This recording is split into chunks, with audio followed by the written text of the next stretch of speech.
swept away and destroyed. In either case, we see a termination of existence as the subject.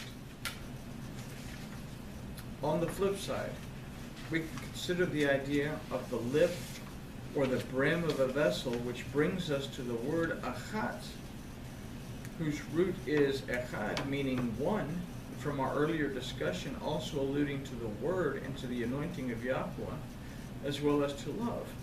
So if we combine these ideas to the definition presented by the similar root echad, which is achad, being to unify or collect one's thoughts, and add in the final word of this phrase, which is lechulam, which means whole or all, but also comes from a root meaning complete and perfect, or to be made perfect, then we can consider that to exist is to become a vessel that is filled to the brim with the word, anointing, and love of Yahweh Elohim, that makes us whole, complete, and moving towards perfection. We're not perfect, but we're always moving in the direction of trying to get there. In this phrase, then, we see another choice: to cease to exist by our own choice, or to choose to be filled to the brim with the word, anointing, and love of Yahweh Elohim that makes us whole, complete, and moving towards perfection. And the balance of this verse says a whole bunch of stuff, but in English it says, "And this is what they began to do, and now nothing will be restrained from them which they purpose to do." So let's take this phrase word by word to construct an idea for us to consider. And again, we're going to find some duality here. The word vezah gives us the following meaning. It means on one side or the other. In this, we consider the paradox of Shin. In the word chachilam, we have a meaning of to profane, to defile, to pollute, and to desecrate. So in these, we consider the backside of Shin.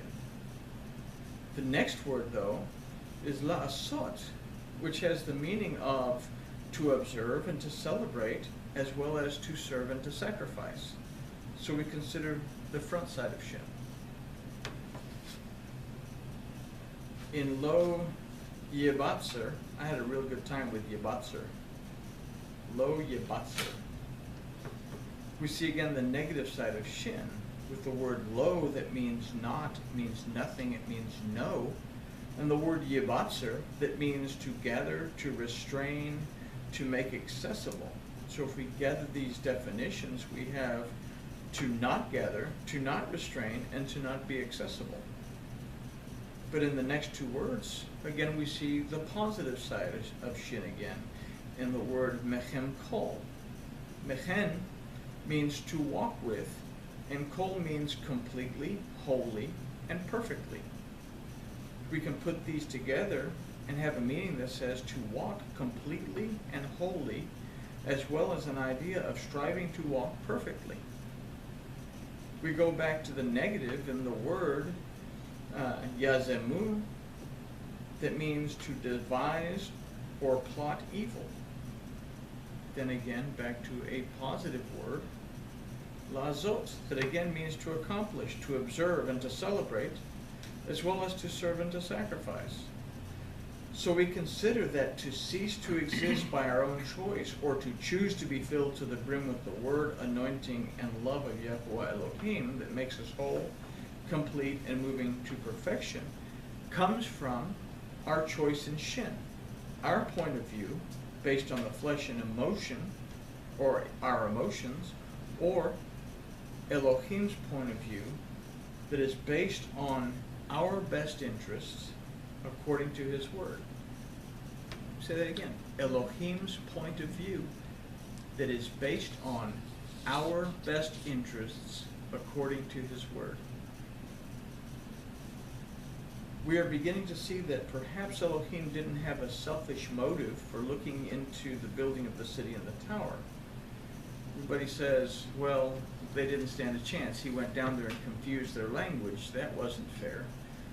But we see here that that wasn't the motive. The motive was to give us a choice, to give us the opportunity to make teshuvah when we realize that we've made a boo-boo and we're building a tower for the wrong reason.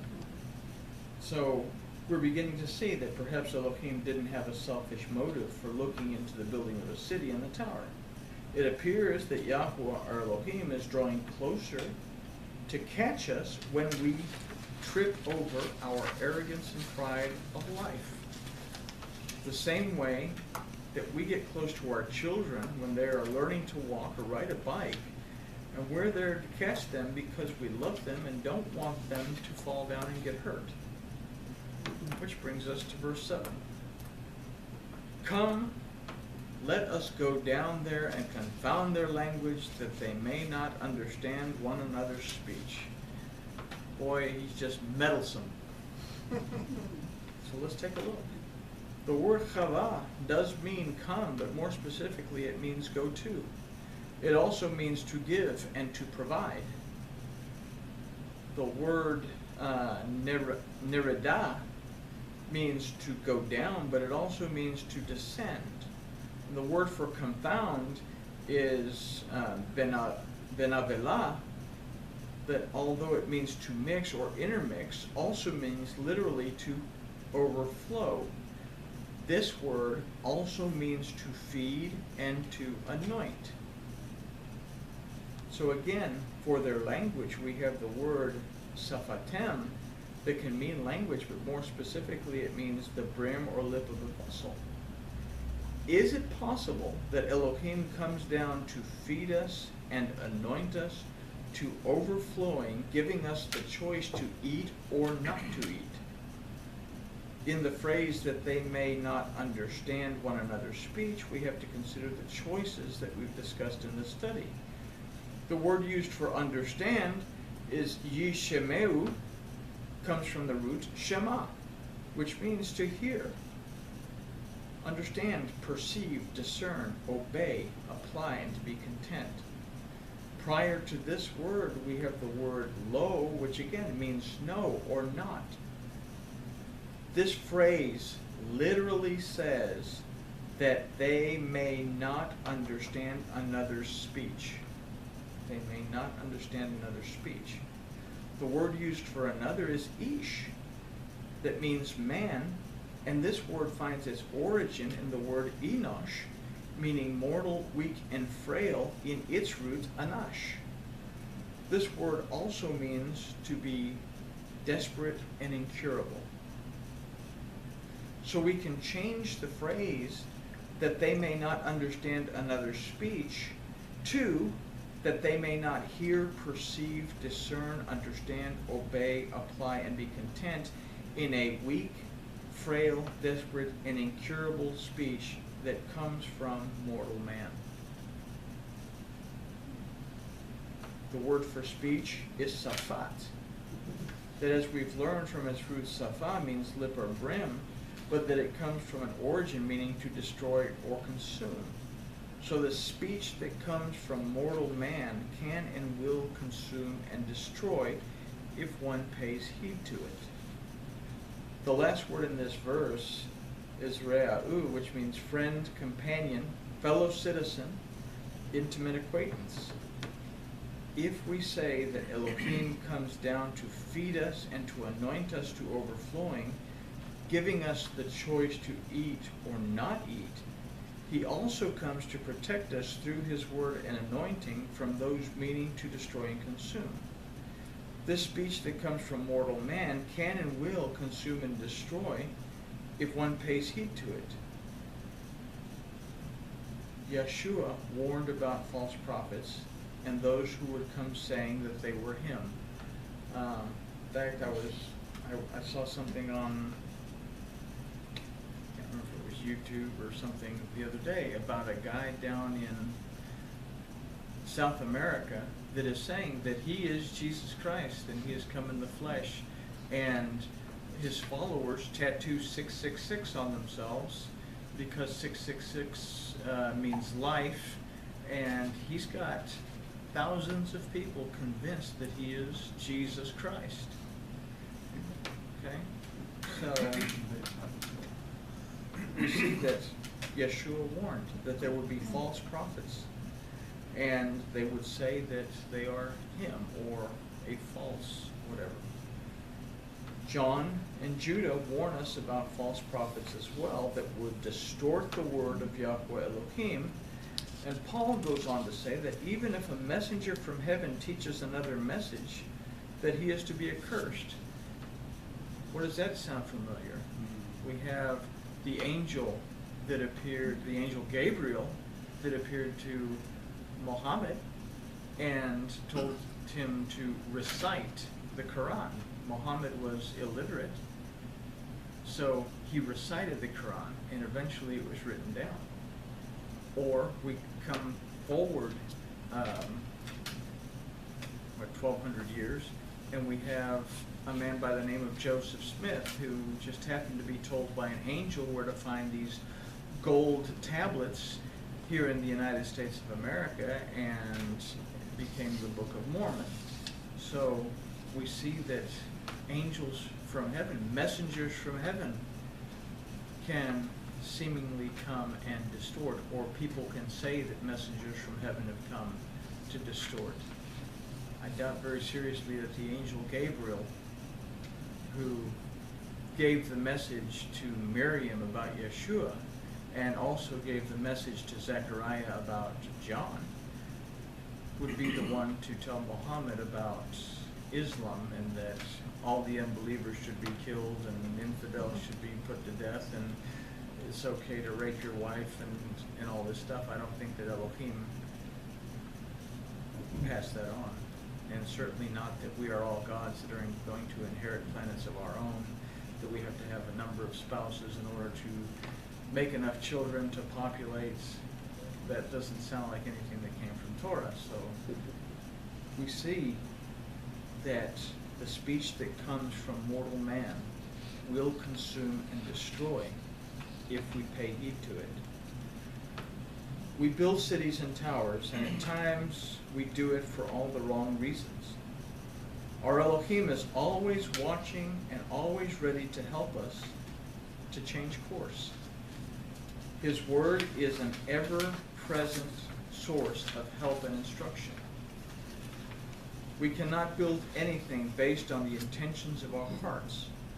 In this study, we consider that Elohim did not come to cause confusion because he did not want humankind to succeed. He came to provide a means for humankind to make teshuvah and come back to him.